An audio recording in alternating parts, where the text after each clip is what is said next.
Today was King Con 5. I was selling at the show. I did a little bit of buying. Let's check out what the experience was like on both ends on this video from Bronzeville Comics.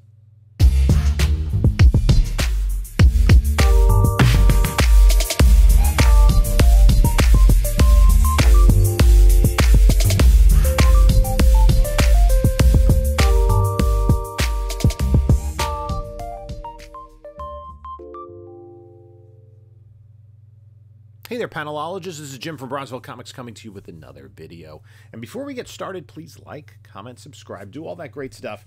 I really appreciate it. Instagram, Bronzeville_comics, whatnot, Bronzeville_comics, where we do sales every Monday night at 10 p.m. Eastern Time. There is a link in the description where you can get $10 off your first purchase. Doesn't have to be with me. There's also links in the description of this show to my eBay store as well as my email. All that out of the way. So I went to, I was selling at King Con 4, and funny story. So one of the guys from New England, I'm not sure, he's from Connecticut, Massachusetts, Amazing Murfinator was there, and he was selling for the first time ever at a show. And as we're taking the books, taking our stuff back to our cars at the end of the show, he's like, "Oh, I don't know how you do it." And I said to him, I go, "Is that from like what I'm experiencing now or from your experience today?" He goes, "No, my experience today." And I agree with him. Guys, hats off to the guys who vend at shows because it is a grind. So I did not have the opportunity because of family situations to set up the night before that, because the show had been in central New Jersey at a couple different locations, and now it moved up to northern Jersey, basically, I think 2 or 3 miles from the New York border, and really close to where I grew up and where I work. So it was about a 35-minute drive from my house. It was essentially the same as my commute to work in the morning. So I was initially going to go Friday night, kind of set up my bins and my long boxes, and then bring the wall books, a higher price, set up my wall, which was problematic, and then bring up the higher price books on Saturday morning. But life precluded that. So, and I also, just wanted to hang out and see what was there and kind of take my time. Things didn't work out quite that way. So I got up Sunday morning, showered, and here's a comic show hint. I put on deodorant. Please do that. And I went to storage. I got the stuff out of my basement, went to storage, got my, I don't know how many boxes I get out of storage. It's like, what, 15 long boxes? Because I had 2 tables there that I more than filled. And then got on the road to go to the show. Unpacked everything, set up my wall. Thanks to Aaron, ABH Comics, who helped me set it up. He was set up with KV Comics. And, the great thing about King Con, it's the only show that I've ever set up at, other than setting up at, like, Street Side Anthony's, which is basically, his street side. It's a yard sale, essentially, he does in his driveway, which is, great. And, hopefully this spring be able to set up there. Just waiting for him to get ready to do outdoor sales again. So at any rate, part of it, I went to the first one and I was just starting to get on YouTube.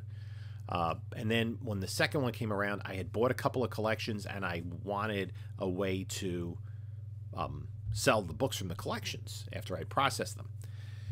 And let me tell you, it takes an incredibly long amount of time to process collections, rebag and board, grade, price, organize. And so I went to this, and this was my 4th King Con.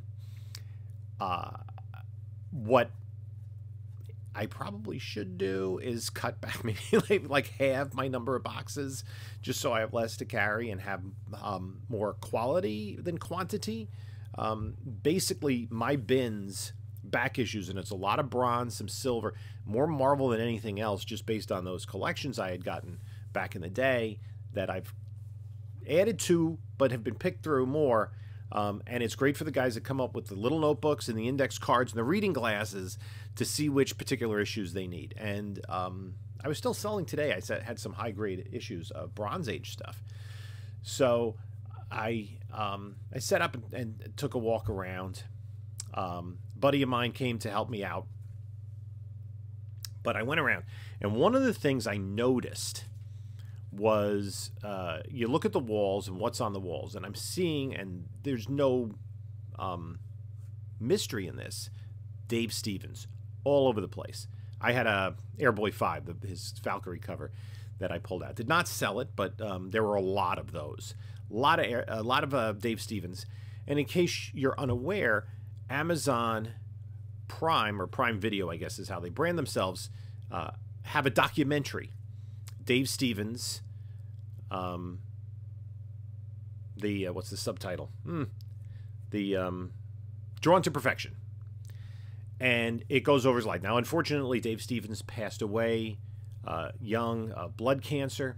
He's no longer with us, which makes his work even harder, even more rare than it is. Like, if he were, like, still around today, he could be drawing variant covers. But he was a perfectionist, so he didn't draw many covers, but those that he did were often gorgeous. And I noticed, and this has been something that I've been kicking myself for, okay? Because this is how, like, I organized my comics over the years. So I was grabbing some of those independent titles back in the 80s, 90s. I had the Airboy run, so I have number 5 in my collection. I had gotten Johnny Quest. And there was one title that he did 2 covers of. And it was published by... good question, Jim. Who did the publishing? It was published by... Dark Horse. Cheval Noir. Ran 50 issues. And he drew the covers to issue 1 and issue 7. So I looked at my CLZ app because those books I had processed. They're in my PC in long boxes in high grade because basically at that time I read them and I put them away. And Cheval Noir was a more adult-oriented anthology book. And Stevens drew the covers to issues 1 and 7. I go into CLZ. I don't have issue number 7. I'm like, oh man, is it somewhere else? So I went back to my old paper records, right? So I'm older than the internet. So what I would do is, back in the day, and I probably started this when I was in high school, I would list the books. Every year, I would take loose leaf paper and put 12 columns for months January through December, and then all the way here, potential for the annuals. And then the books, basically, as I got them in the order I wanted to read them. So indie books tended to be a couple of months ahead in their cover dates. And then you can see here, so like, Alien, what is that? Oh, Nexus, Justice Machine, Hammer of God, Marvel Comics Presents was ahead, I guess. Nexus Legends, Green Hornet, then Daredevil, Avengers West Coast, Uncanny X-Men. So all the books that I have here, so like Uncanny X-Men, you see a 266 right there, and an annual 14 under the annual column. No distinction as to which one I got first. That's for another day. I'm pretty sure I got the annual 14 first and maybe read the 266 first, which you were supposed to. So anyway, I go to the Cheval Noir section. And that gives me an indication of, did I miss? Like, somehow I missed Daredevil 281 and Nexus Legends 14, Sensational She-Hulk 14. But I go to Cheval Noir, and where is it?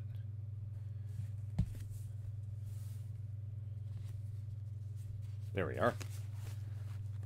So it's towards the bottom of the page, right there. 4, 5, 6, 8. I never got issue 7, and now, and I don't think do I really need a complete run of Cheval Noir? I don't know, but that's kind of an indication of my long-standing kind of OCD with my comic book collection. But it's good because I can go back and see, like, if something's missing, because sometimes when I'm missing an issue, it's just stuck to the back of something else, or I mislabeled it, I put it in the wrong box. And sometimes I go back and I find stuff that I never had gotten, which I should have. Like, when I was going through my own personal collection, gosh, about 7 years ago now almost, and I went back through and organized everything. Basically, all the books up through like 2009, let's say. Put them all in alphanumeric order. I kind of gotten stifled at SO, and I did a video on my storage unit, which is a complete mess, and it looks even worse now. But all of those, A through SO, are thoroughly organized. And so I go to Justice League of America, and I'm going through, and I'm missing 2 issues. Now, I started collecting Justice League of America with 102, and then I worked backwards, and I didn't have every issue. I have to organize all this stuff over here to see if I have every issue of JLA. But I was pretty sure I just had gotten every issue every month thereafter. Why would I have missed one? It was on my pull list. I had a subscription. I made sure I got it. Nope. I didn't have 198 or 202. Just completely randomly. I think they must have been on my pull list at the LCS at the time, and they just didn't give them to me, or maybe somebody needed them and they said, oh, we'll get to one to him later, and I hadn't picked it up yet, and they never did. I don't know what happened. So, crisis averted. I just went on eBay and bought 2 high-grade copies, and now I feel better about all of that because now I have, you know, pretty much every issue of Justice League of America. So, anyway, that's my little kind of OCD comic book collecting thing, and I know that many of you are similar.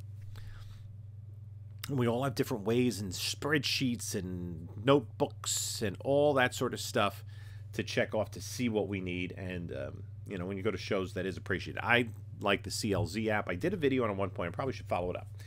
So, anyway, I took a walk around the show floor.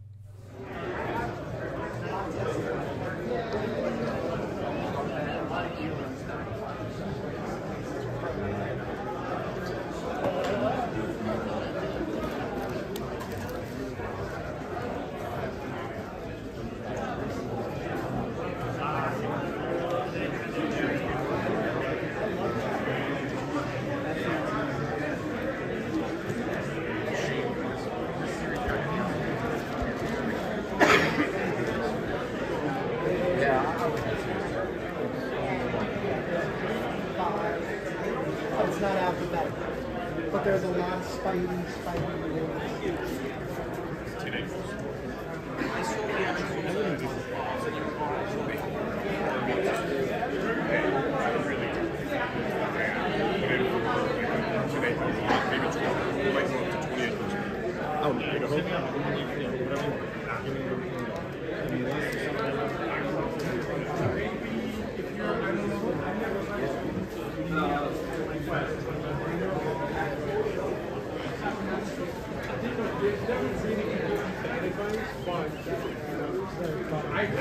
I always tell people really enjoy.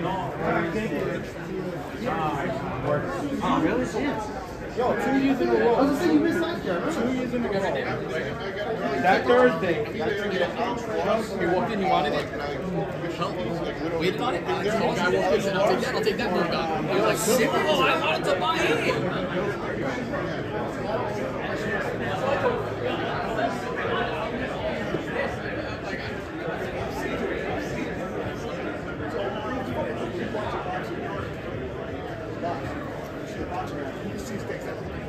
They'll watch it. That's, oh, he destroyed them. You're like, well, make sure you watch it. Did you see how many times he caught him? All the way down to the football.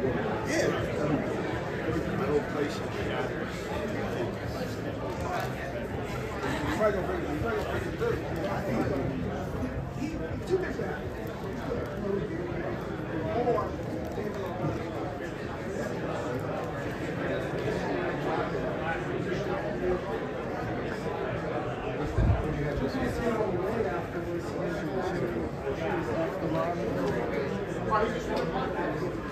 I almost said, how long you bought it?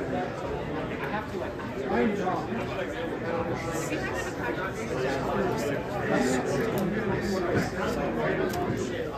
prices are so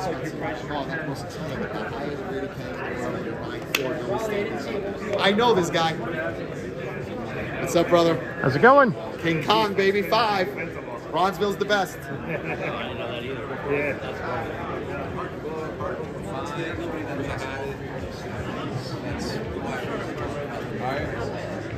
Japanese import company.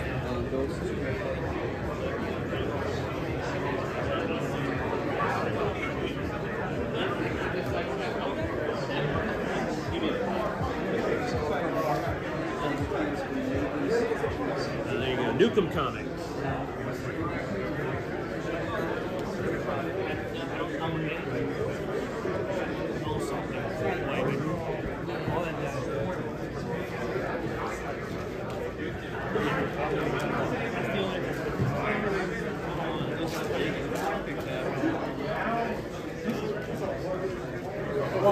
If I sold this, I said, okay, I'm gonna go. So we're wrapping up King Con. We're with the YouTube content creator formerly known as 360 Comics. Former YouTube content creator. Yeah. We do the So- short form now. That's pretty much on brand, isn't it?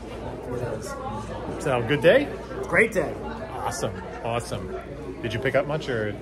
Well, I bought a book from you. Yeah, that was You'll see that later. I on bought a YouTube short. a Golden Age slab from Pressable Defects, William Eckern cover, and I bought a stack of the original run of Mad Comics before it was a magazine. And no Alfred E. Newman in those. No, not until issue 30. I'm not 30 sure is the his exact first. number, 30 is yeah. his first cover. I don't know when his first appearance is. Well, I think I have a sale. All right, sell some books. Alrighty. So you can see a lot of the vendors there have been there from the start and really helped this show grow.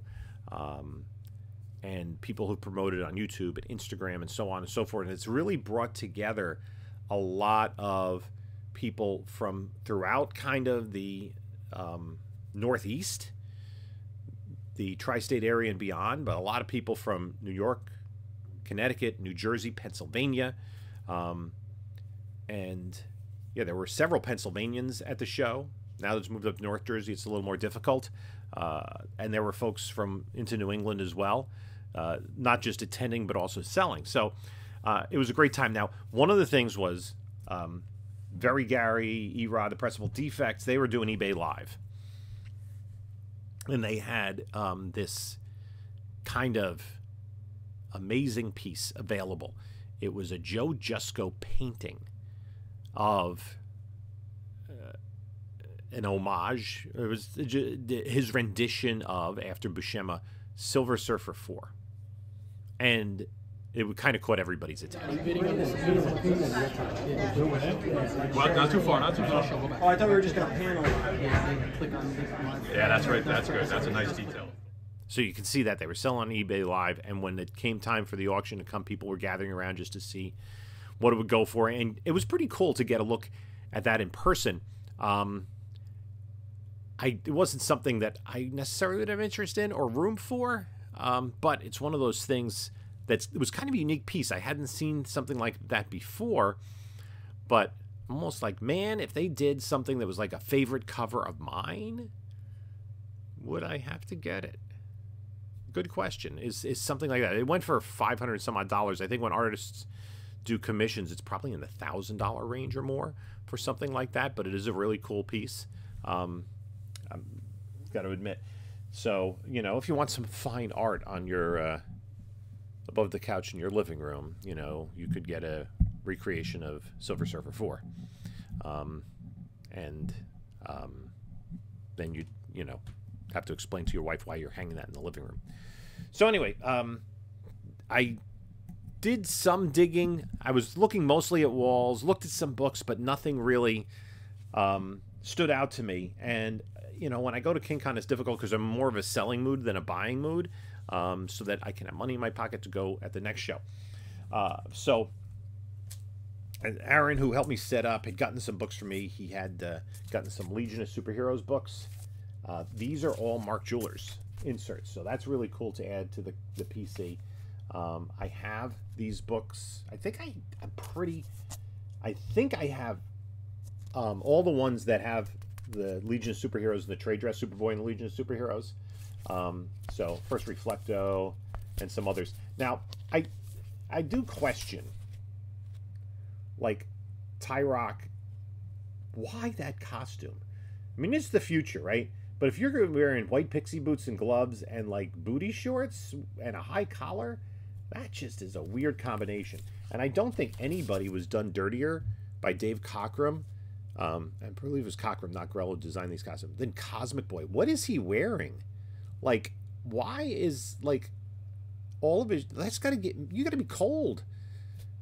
That's just... It's just a weird costume. And then Superboy leaving. You know, I do appreciate the... I would say simplicity and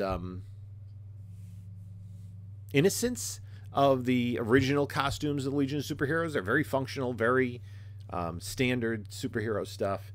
And that was the stuff that I started to grow up with, but I think I gravitated more towards the reprints than anything else. So then I just did one digging through boxes, and I got a pretty good deal. I had 4 books. That's pretty much all I bought. Static number 29.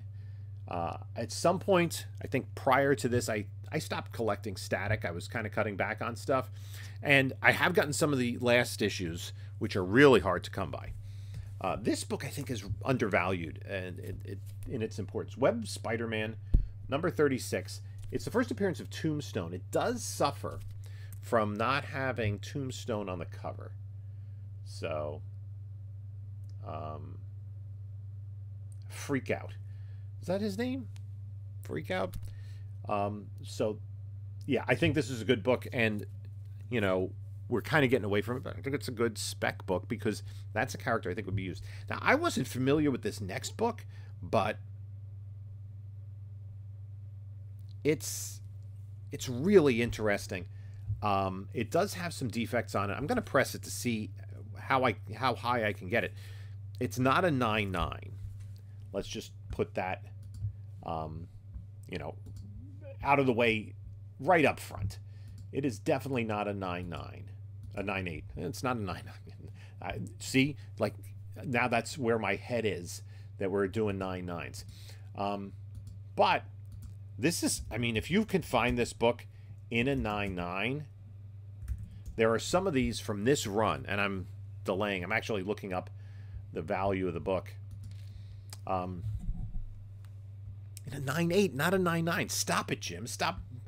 It's like a $200 book in a 9.8, and this is a newsstand.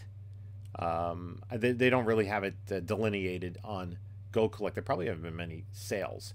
I mean, there are only 17 9.8s on the census, 77 overall. I mean, it is like recently a 9.4 sold for $111 in a direct, but it is this, and this kind of ties together two things that are really popular. This McFarlane Dazzler cover, and it's a newsstand. That is really cool. It does have a ton of pressable defects. I'm gonna, I think, give this a press and see how nice it comes out. If it comes nice enough to slab, I'll slab it. If not, I'll probably sell it. It's not like I'm collecting Marvel Tales, but I thought this is just like one of those covers. Like, I was really drawn to it, especially in light of, you know, the